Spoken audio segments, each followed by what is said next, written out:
Hey, so let's talk about creating a spell for the purposes of divination.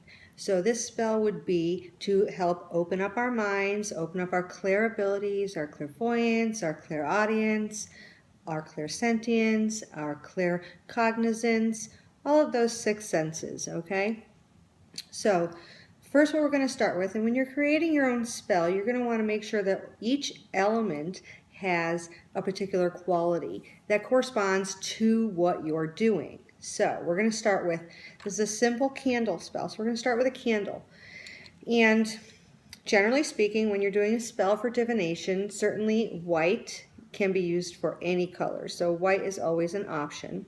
You can also use purple, blue, silver, or even yellow. So for today's purposes, we are using blue. Next thing you want to do is make sure your candle is cleansed, because so many people have touched this candle during the processing, when it was being made, when it was being shipped, so you want to cleanse it. And I find that Florida water is going to be your best bet. So just rubbing that candle with some Florida water and a cloth will cleanse the candle. Then you want to hold that candle in your hand and you want to charge it. So what you're doing is charging it with your intention. You're envisioning some white light coming down through your crown chakra and out your hand and into that candle as you think about your intention, that what you want that candle to do, what that purpose is, okay? You can then take your candle and use a knife, a sharp pen, or a tool to carve your intention onto the candle, or you can carve symbols or runes onto the candle that correspond with your intention. Next, you want to add some herbs. So there's plenty of herbs that you can use, many of which you can find right in your kitchen cabinet. Oh, sorry, before you do the herbs, you want to anoint that candle with some oil. You can use olive oil as a general all-purpose oil, or you can use an oil that's specific for divination purposes in this case. So like in this case, I've got this Visions oil that somebody has made, and which is intent oil. And what you want to do is rub those oils onto your candle. Again, charging them with the intention that you want them to assist you in this working. Now you're going to go for your herbs. There are plenty of herbs that you can use, as I said.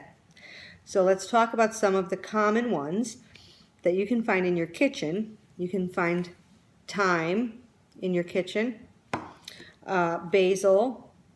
You can also find in your kitchen tarragon or hibiscus, which is also easily available from the grocery store and would actually make a very pretty addition to this candle working right here if I had some, but I don't. Some of the other things you can use would be orris root. So this is what I've used here: orris root, mugwort, and yarrow. You can also use anise, wormwood, some sage. Got a list here. So juniper, mace, dandelion, or pine. Okay, so then what you want to do is, and what I've done in this case, is take the herbs that I'm using and put them in a plastic bag. Okay, and then I've charged all of them together in this bag to help me with this purpose, to use those qualities to assist me. And then I'll stick the oiled up candle into the bag and let it roll around in there so that it gets covered with the herbs. Okay, next thing I want to do, and if you can kind of see here, so I've got the candle that is oiled and it has the herbs there, and I've also got some of the herbs on the plate.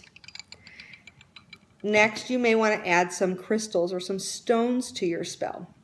In this case, I've used some amethyst from these little jars that you can get in hobby or craft stores that I've sprinkled around, and I've also used quartz, lapis, and a tiger's eye. Now if you have other stones, there's other ones that you can use. You can use jet, mica, obsidian. Moldavite is a fantastic stone for divination. It's very high vibration. The same with labradorite, fluorite, hematite, and celestite. Those are all very good for divination purposes. So those may be stones that you'd want to incorporate into your particular spell. Okay, so with this spell, what I did is, because it's a divination spell, I wanted to use something divination wise. So I put, what I inscribed on this candle was some runes. And also I would use the tarot. So in this case, since I don't want to ruin my actual cards, what I do is take a photocopy of the card. And the cards in particular that I would do for divination would be the High Priestess, and on the other side I have the Magician. Okay, and this can either be placed underneath the candle or just upright on your altar, so that as you're meditating, you're focusing on that. Now, what you want to do when you light your candle and you meditate on your intention is to have some incense burning nearby that is particularly good for divination purposes. And I use this blend that I purchased. Okay, but you can also use something as simple as mugwort. That would suffice. When you're calling on deities to assist you, you can choose who you like. You can choose no deity whatsoever and just use your own energies and the energies of these elements that you've used in your spell. Or you can choose to call upon specific deities that are particularly effective with divination. Some of those people or deities would be Saint Cyprian, Freya, Morgan, Minerva, Ganesha, Tyr, Lu, Mercury, Odin, depending on which path you choose, okay, and which path you tend to follow.